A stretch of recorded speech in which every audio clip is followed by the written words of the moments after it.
जो परपीड़ा को अपना कर नयन का नीर बनते हैं, जो परपीड़ा को अपना कर नयन का नीर बनते हैं। कुछ ही हैं जो द्रौपदी के बदन का चीर बनते हैं। जहाँ को जीत करके तुम सिकंदर बन तो जाओगे। जो खुद को जीत लेते हैं वही महावीर बनते हैं। जो खुद को जीत लेते हैं वही महावीर बनते हैं। बोलिए महावीर भगवान की, बोली 2400 भगवान की, बोली जैन धर्म की, सरस्वती वाणी माता की। हम ऐसे संत जिन्हें नमते, हम ऐसे संत जिन्हें नमते उनका क्रंदन मिट जाता है। जिनके चरणों में जाकर के उनका चंदन हो जाता है। चेतनता इतनी जग जाती तन चिंतन चेतन हो जाता है। और इनका वंदन करते करते खुद का बंधन हो जाता है।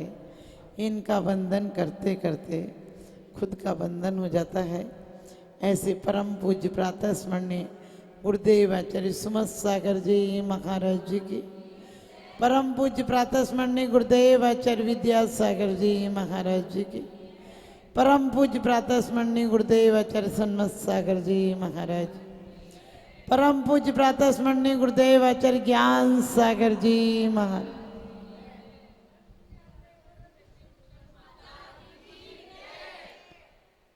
कहते हैं अपनी भूल, बोलिए तुम क्षमा धर्म की, बोलिए 10 लक्षण पर्व राज की।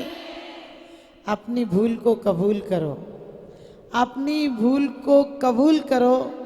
मन में न रखो कोई बात, मन में न रखो कोई सूल। दूसरों से हो जाए कोई भूल, उनको तुम जाओ भूल तो तुम्हारा जिंदगी बन जाए, तुम्हारी जिंदगी बन जाएगी ब्यूटीफुल।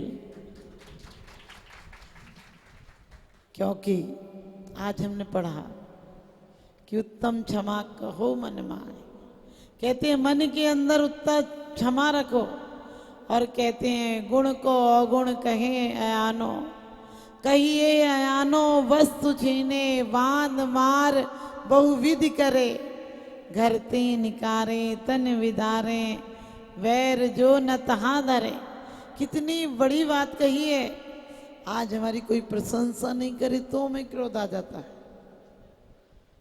हम क्षमा हर वर्ष मना लेते हैं, लेकिन क्षमा मनाने जैसी नहीं, क्षमा तो मन में लाने की चीज है। मनाई जाए की जाए ये मजबूरी होती है। कभी कभी आपने देखा होगा आदमी कहता चल मैंने तुझे क्षमा कर दिया। क्षमा तो माँ की तरह होती है। क्षमा हर महात्मा में क्षमा होती है। धरती माता में क्षमा होती है, पुण्यात्मा में क्षमा होती है, परमात्मा में क्षमा होती है। अपन कहते हैं उत्तम क्षमा गहोरे भाई, उत्तम क्षमा कौन धरता है? जो मुनिराज होते हैं उत्तम क्षमा के धारी होते हैं। और उत्तम क्षमा जो धारण करता है वो स्वयं परमात्मा बन जाता है। क्योंकि 10 भव तक जिसने बैर किया पीड़ाएं देकर मन माने, वह स्वयं क्या हुआ? हार मान गया और चरणों में झुक गया। बड़ी अच्छी बात कही है कल्याण मंदिर में कि आप तो कहते हैं कि पारसनाथ को क्षमा थी, फिर उन्होंने दुश्मनों को कैसे झुकाया? क्योंकि दुश्मनों को जीतना हो तो सिर्फ शक्ति से और क्रोध से, अस्त्र शस्त्र से जीता जा सकता है। और उनमें क्षमा इतनी थी तो उनके सामने शत्रु कैसे नम्र हो गया? तो कितनी सुंदर उदाहरण दिया है कि क्या अधिक ठंडी से पत्ते नहीं गल जाते हैं। उनकी क्रोध की अग्नि नहीं थी, लेकिन उनके जीवन में क्षमा धर्म था। इसके कारण से क्रोध नतमस्तक हो गया। क्योंकि कभी भी देखना गाली दोगे तो गाली 2 की 4 लौट कर आती है, और 4 इधर आए तो 8 जाती है। क्रोधी व्यक्ति सिर्फ दूसरों को सताता नहीं, स्वयं भी सताया जाता है। क्रोध अपने आप में नहीं आता है। क्रोध के लिए दिल में पहले बारूद चाहिए। दिया सलाई की तरह होता है क्रोध, जिसे जलाने जाओगे तो पहले दिया सलाई को, तिल्ली को खुद जलना पड़ता है, फिर सामने वाला जले या ना जले, वहां तक पहुंचे या नहीं पहुंचे। लोग कहते हमने आज उन्हें ऐसी सुनाई, सुनी नहीं होगी। कहते जो तो को काटा बोए बाए बोई तू फूल, और तो को फूल के फूल हैं बाको हैं त्रिशूल। आज का आदमी कहता है जो मोह को काटा बोए बाई बहू में भाला, और वो भी साला क्या समझेगा पड़ा किसी से पाला। एक बार मैंने ऐसे कहा कि वाणी ऐसी बोलिए मन का आपा खोए, औरन को शीतल करे आपा शीतल होए। मैंने प्रश्न मंच में पूछा एक बच्चे से, सभी से पूछा, एक बच्चा हाथ उठाया, मैंने कि बोलो बेटा हमने क्या बोला था। तो वो और अलग बात बोला, बोले वाणी ऐसी बोलिए जिससे झगड़ा होए, और सुनने वाला आदमी 8 दिना तक होए, और उससे झगड़ा मत करिए जो तुझसे तगड़ा होए। आप समझ गए, अपन ऐसे ही, अपनी क्षमा ऐसे ही है। अपन छोटे लोगों को जरा जरा सी बात पर क्रोध करते हैं। ध्यान रखना, क्रोध हमेशा छोटों को आता है और छोटों पर आता है। अफसर चपरासी पर गुस्सा करे तो चपरासी पे, तो चपरासी की इतनी औकात कहाँ कि अफसर से गुस्सा करे। सास बहू पर करे तो इतना कहाँ कि बहू सास पर उल्टा कर दे। अब आजकल की जमाने की तो बातें छोड़ो, एक कहे तुरंत जवाब हाजिर है। पहले कहने के पहले सोचना पड़ता है। पहले लोग बड़े कह देते थे, क्योंकि पहले हम बच्चियों को शिक्षा देते थे कि बेटा बड़े हैं कुछ कह दें तो क्या होगा, बड़े तो कहने ही को होते हैं। और फिर भी शिक्षा देते थे कि बेटा छोटे कुछ कह दें तो समझ लेना वो छोटे हैं, तो उनसे तो भूल हो ही जाती है। आजकल तो कहते हैं, पहले कहते थे कोई कुछ कहे तो सब्र करके रहना, आजकल तो कहते हैं कहे तुम हम पे फोन लगा देना, कहे तो हम पर फोन लगा देना। तो क्या कहा है, आज क्षमा नाम की चीज खत्म हो गई। इसी से परिवारों में विभाजन हो गए, परिवार टूट गए। और मैं कहती हूँ परिवारों में जो लोग एक साथ दिखते भी हैं कि अच्छे से रह रहे हैं, वास्तव में ये भी कोई जिंदगी है या किसी का श्राप है। और चैन के 2 पल मिलेंगे सोचना भी पाप है। आज हमारे जीवन से क्षमा खो गई है, इसलिए जीवन आज हमारा अंगारा बन गया। हर व्यक्ति को बात बात पर गुस्सा आता है। वो गंदा डबरा हो गया है, नाला हो गया है जिसमें सिर्फ गंदगी बहती है। क्रोधी व्यक्ति से कोई बात करना पसंद नहीं करता, क्रोधी से कोई रिश्ता करना पसंद नहीं करता, क्योंकि अपन कहते हैं महाक्रोधी आदमी, उससे तो बोलने में भी डर लगता है। क्योंकि कहते हैं सांप काटे बिच्छू काटे तो शायद बच जाए, जिसको काटे क्रोधी आत्मा सो तड़प तड़प मर जाए। क्रोध वो बारूद है जो जीवन में तहस नहस कर देती है। क्रोध के आवेश में आकर, कैसे आपको पता है महाभारत हुई किसके आवेश में हुई, क्रोध के आवेश में हुई। तो हमें कोशिश करना है कि वाणी हमारी इतनी मधुर हो कि झगड़े को जगह नहीं मिले। क्योंकि सिर्फ इतनी सी बात कह दो, क्षमा कर दो, जिससे प्रेम होता है उस पर क्रोध नहीं आता है। आप कहोगे कैसे, आप अपने बच्चे को देखो, बच्चा माँ को सीने में लात मारता, छोटा होता है गोद में लेते हो तो लात मारता ही है, फिर भी माँ क्या करती है, पुचकारती है। लेकिन क्योंकि बच्चे को पुचकारती है, कोई हाथ भी दिखा दे तो हाथ तोड़ने को तैयार हो जाता है। कभी कभी माँ क्रोध में बच्चे से कहती है कि तू नहीं होता तो अच्छा था। लेकिन ये मत सोचना माँ हित चाहती है, जो बुराई कर रहा है वो नहीं होती तो तू अच्छा होता, ये उद्देश्य है। माँ बच्चे को क्रोध में डांटती भी है, लेकिन उसका उद्देश्य ये नहीं होता कि बच्चे का अहित हो जाए। बाहर जाता है तो क्या कहती है, बाहर गया तो पैर तोड़ के रख दूंगी। लेकिन कोई बाहर वाला तोड़ दे तो उसके पैर तोड़ने पहुंच जाते, तोड़ दे क्या सिर्फ बोल दे तो उसके पैर तोड़ने पहुंच जाती है। क्योंकि जिससे प्रेम होता है उसके ऐब भी हुनर नजर आते हैं, और जिससे दुश्मनी होती है उसके हुनर भी ऐब नजर आते हैं। कभी कभी देखना घर में बोले ये तो हमेशा उन कुछ कुछ बोलती रहती हैं, कुछ कुछ बोलती रहती हैं, जिनकी बोली नहीं सुहाती है, समझ लेना उनसे क्रोध है तुम्हारा। और बोले ये तो कुछ बोल ही नहीं पाते, इसका राग है उनसे, उनका बोलना भी तुम्हें नहीं दिखता है।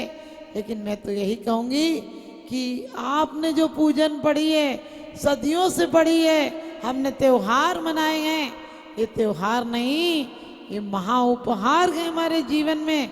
क्योंकि कुछ त्योहार राजनीतिक होते हैं, कुछ त्योहार पारंपरिक होते हैं, कुछ घटनाओं से संबंधित होते हैं, कुछ पारलौकिक होते हैं। आप लोग कुछ त्योहार ऐसे मनाते हैं, बोले स्वर्ग जाएंगे, इसका ये फल हुआ था, ये पारलौकिक होते हैं। लेकिन कुछ त्योहार आध्यात्मिक होते हैं, कुछ त्योहार खाने के होते हैं, कुछ रंग लगाने के होते हैं, कुछ कपड़े लाने के होते हैं, कुछ धन लाने के होते हैं। लेकिन ये तो आत्मधन को पाने के त्योहार है,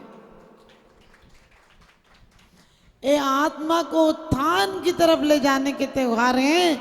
आपने देखा हर त्योहारों में बच्चे जिद करते हैं कि हमें ये दिलाओ, ये दिलाओ, ये दिलाओ।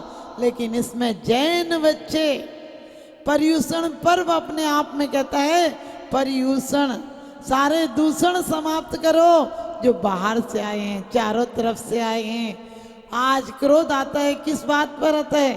कोई चीज नहीं मिले तो क्रोध आता। चीज कौन है, अपनी है कि बाहर की है? चीज बाहर की है।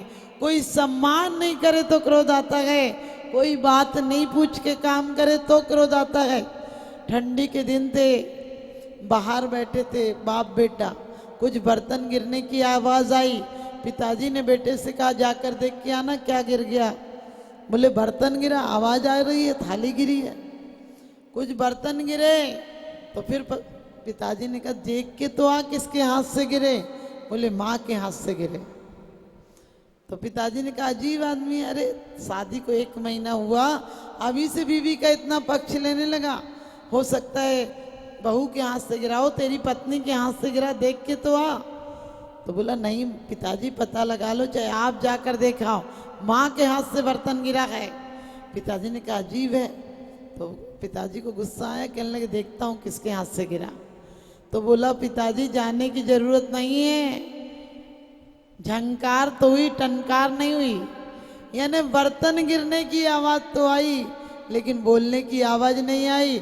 इसका मतलब आप समझ गए, यदि बहू के हाथ से गिरता तो सास कुछ ना कुछ बोलती, लेकिन सिर्फ बर्तन की आवाज आई है, मम्मी जी की आवाज नहीं आई है। इसकी मतलब बर्तन उससे गिरा है, माँ से गिरा है। हमारी और आपकी हालत भी देखो, कोई गिलास में ठोकर लग जाए और घर में नौकर हो तो क्या कहते हैं, बेवकूफ है, ठीक से काम नहीं करता, बीच में गिलास रख दिया।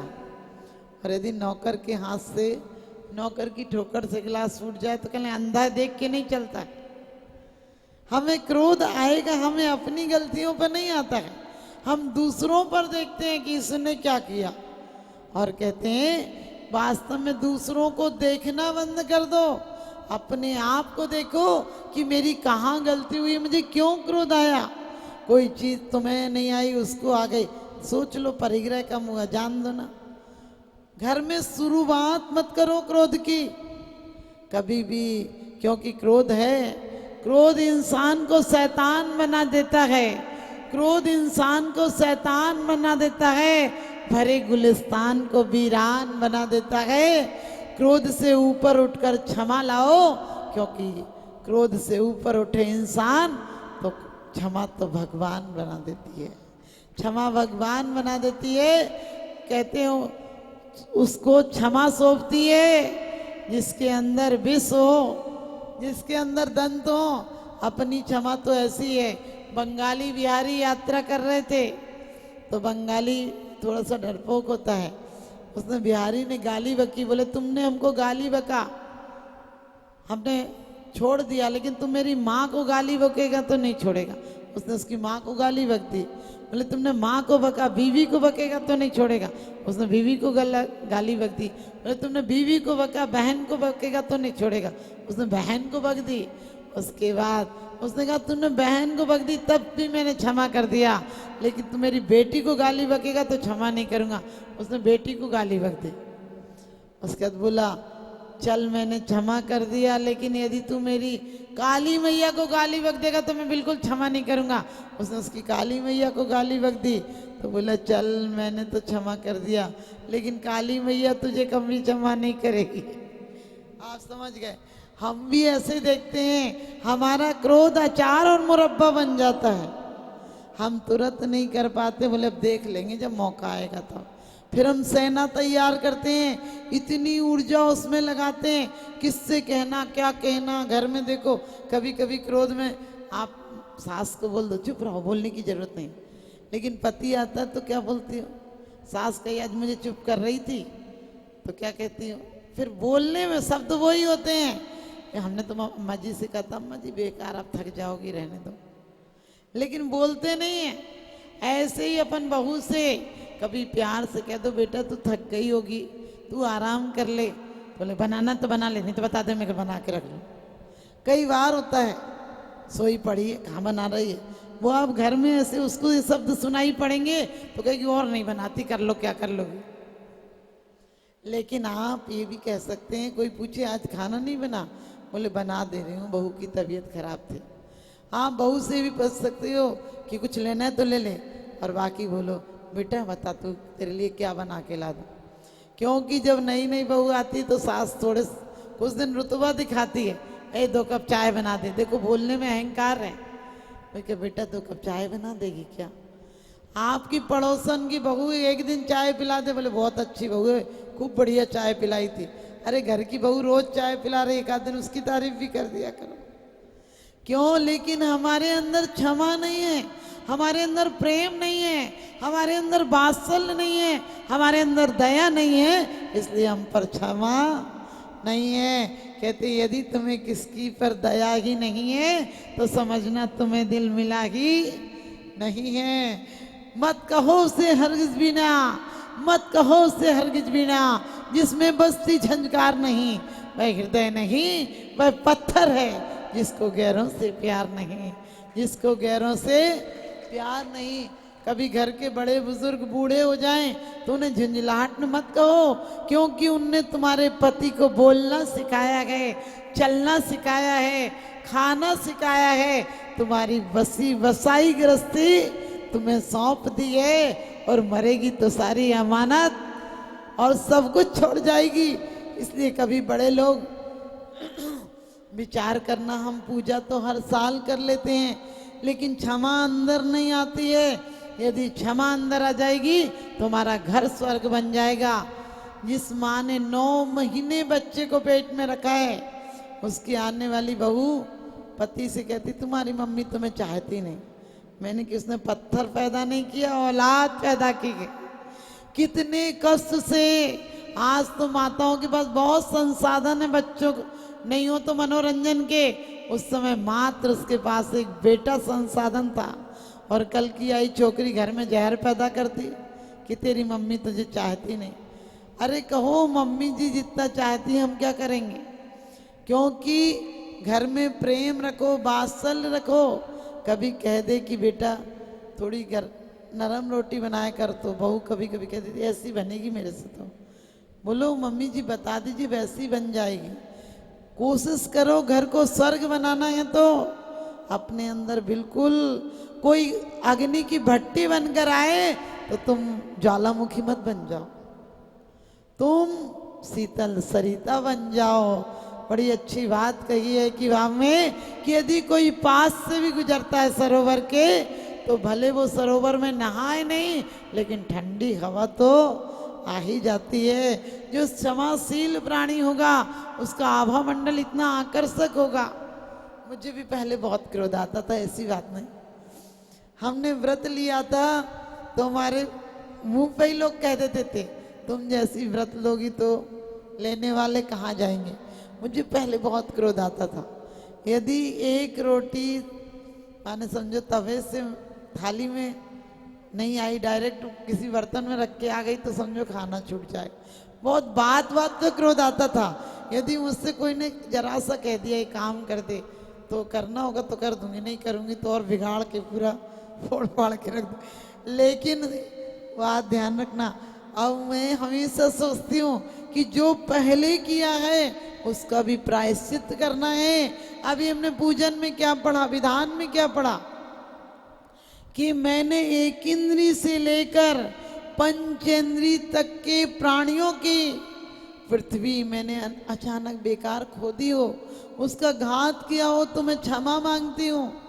यदि मैंने अग्नि बेकार जलाई तो क्षमा मांगती हूँ। मैंने हवा में के लिए पंखा बेकार चला के छोड़ा, बेकार चला गया, वही हिंसा तो होती है, लेकिन रह नहीं पाओ तो कम से कम अग्नि का है, वायु का है, वनस्पति का है, सबसे। आजकल आपको बताया लॉन में अपन लॉन लगा देते, कभी जाकर बैठते भी नहीं, लेकिन रोज उससे कटवा रहे हैं। कटवाने में सिर्फ एक इंद्री का घात नहीं हो रहा है, 2 इंद्री, 3 इंद्री, 4 इंद्री तक का घात हो रहा है। बरसात के दिनों में लाइट जल रही है, कितने कितने जीव मर रहे हैं, और हम रोज पढ़ रहे हैं दुर्लभ है निगोद से था वर तरस गति पानी, नर काया को सुरपति तरसे सो दुर्लभ प्राणी। हमें वो मनुष्य गति मिली है, मनुष्य भव मिला है, जिसके लिए देवता तरसते हैं। क्यों तरसते हैं? उत्तम क्षमा लाने को तरसते हैं, लेकिन हमने पाकर भी यूं ही गंवा दिया। क्या कहते हैं, खम्मामी सब जीवाणाम सभ्य जीवा खमन तुम्हें, मैं सब जीवों को क्षमा करता हूँ, सब जीव मुझे क्षमा करना। लेकिन कैसी क्षमा? कोई हमें मार भी दे, अपन ने बोला घर ते निकारे तन विदारे, तो भी बैर नहीं, क्योंकि यदि मुझे मार देंगे तो तन में मारेंगे, मेरे को तो नहीं मारेंगे। लेकिन यदि मुझे मार देंगे तो भी कुछ दिन बाद मरना था, आज मर गया।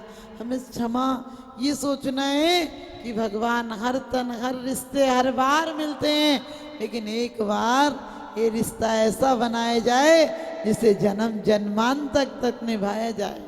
क्षमा, क्रोध क्यों आता है, क्षमा क्यों नहीं आती है? मतभेद होता है, अहंकार होता है, स्वार्थ होता है, हठाग्रह होता है। घर में किसी ने कुछ कहा सब्जी बनानी है, दूसरे ने सोच और कोई सब्जी बता दी, लो लड़ाई हो गई घर में। रुचि भेद, आपको कुछ अच्छा लगता है, दूसरे को कुछ अच्छा लगता है। टीवी एक है और सीरियल पिक्चर अलग, किसी को सीरियल देखना है, किसी को पिक्चर देखना है, और किसी को जिनवाणी और पारस चैनल देखना है। लो हो गई झगड़ा। वहाँ भी हम शांति धारा देखते देखते भी अशांति धारा चालू हो जाती है। कोई हमारे सामने खड़ा हो जाए, बोले दिख नहीं रहा, मैं देख रही हूँ शांति धारा। हमने कि ये कैसी शांति धारा है? अरे मन में शांति धारा होना चाहिए। कहते तुम रंगीनियां देखो जमाने की, तुम अपनी आंख से रंगीनियां देखो जमाने की। हमें तो बंद आंखों से नजर महावीर आते हैं, हमें तो बंद आंखों से नजर महावीर आते हैं। कोई चौकी ले ले, कोई कुछ ले ले, तो हम तुरंत झगड़ा कर लेते हैं। कोई यदि हम बच्चों को भी यही सिखाते हैं कि कई कौशल्या के इतने बड़े बच्चों को पता नहीं था कौन किसकी मांगे। आज तुम्हारे 1.5 साल का बच्चा बता देगा मम्मी कौन सी तेरी है, कौन सी इसकी है, ये सामान किसका है। हम बच्चों को प्रेम सिखा रहे हैं, हम बच्चों को क्या सिखा रहे हैं?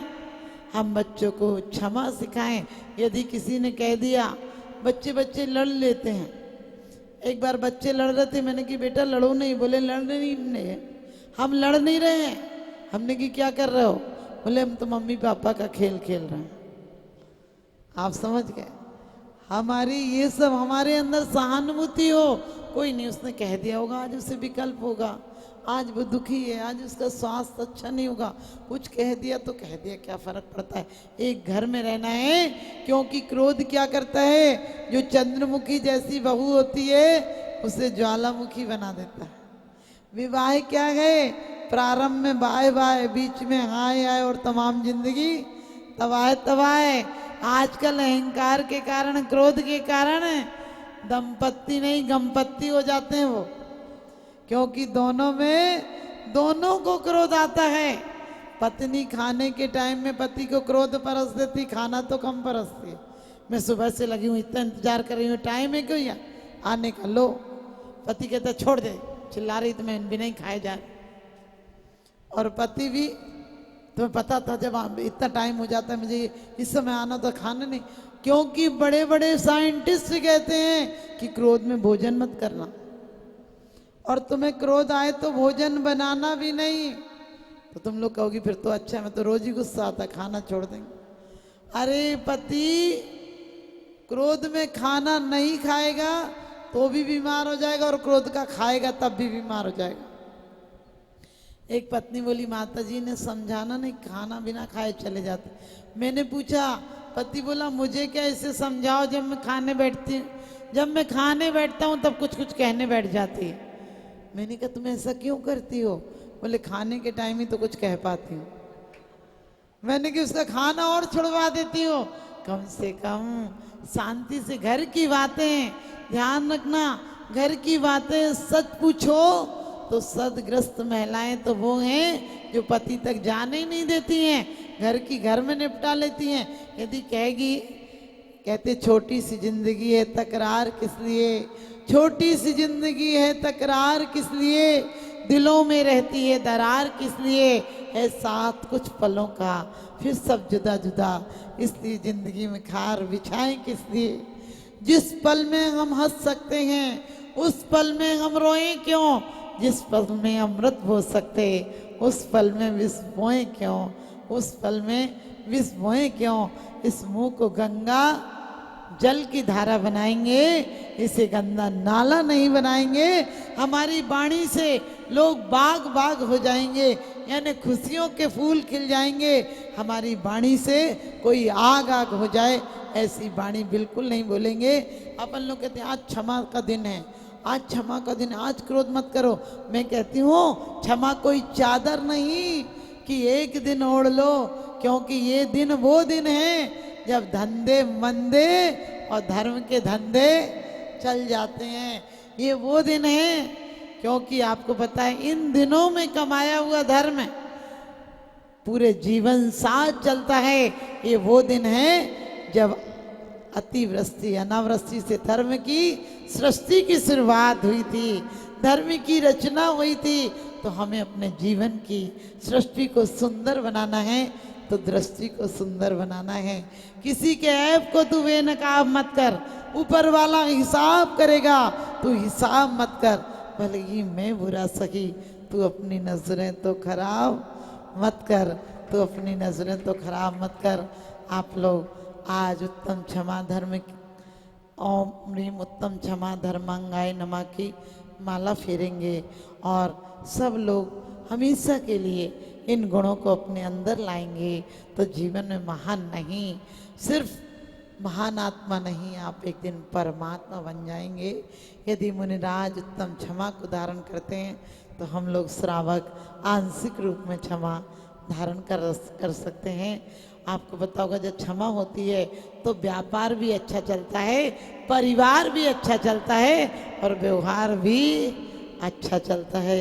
आप सबका जीवन सुखमय हो।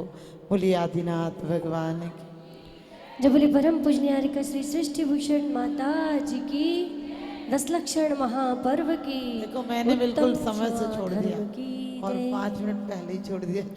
हाँ चलेंगे, और अब हम भी समय से छोड़ेंगे, आपको चिंता